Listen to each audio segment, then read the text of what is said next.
Action. ముఖ్యమంత్రి చంద్రబాబు నాయుడు చేసే ప్రజా వ్యతిరేక కార్యక్రమాలపై ఎవరు పోరాటం చేసినా తాము ఆప్యాయంగా స్వాగతిస్తామని ప్రతిపక్ష నేత వైఎస్ఆర్ కాంగ్రెస్ పార్టీ అధ్యక్షుడు వైఎస్ జగన్మోహన్ రెడ్డి అన్నారు. సినీ నటుడు జనసేన అధ్యక్షుడు పవన్ కళ్యాణే కాదని ఏ పార్టీకైనా తాము తోడుగా ఉంటామన్నారు. ప్రస్తుతం పవన్ కళ్యాణ్ చంద్రబాబు సిట్ అంటే సిట్, స్టాండ్ అంటే స్టాండ్ అంటున్నారని, ఆయన ఆ పరిస్థితి నుంచి మారాలని, సమస్యలపై పోరాటం చేయాలని కోరుకుంటున్నట్లు వైఎస్ జగన్ వ్యాఖ్యానించారు. కాగా ఏపీ బడ్జెట్ పై వైఎస్ జగన్ ఇవాళ సాయంత్రం విజయవాడలో ప్రెస్ మీట్ లో మాట్లాడారు. ముగింపు సందర్భంగా ఓ విలేకరి అడిగిన ప్రశ్నకు ఆయన సమాధానమిస్తూ తాను ప్రెస్ మీట్ పెట్టింది ఏపీ బడ్జెట్ మీదని, పవన్ కళ్యాణ్ గురించి మనకెందుకబ్బా అని అన్నారు.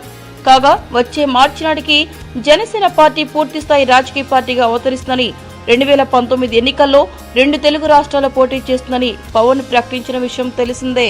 మీకు ఈ వీడియో నచ్చితే ఒక లైక్ కొట్టండి, లేకపోతే కామెంట్ చేయండి. బట్ సబ్స్క్రైబ్ చేయడం మర్చిపోకండి.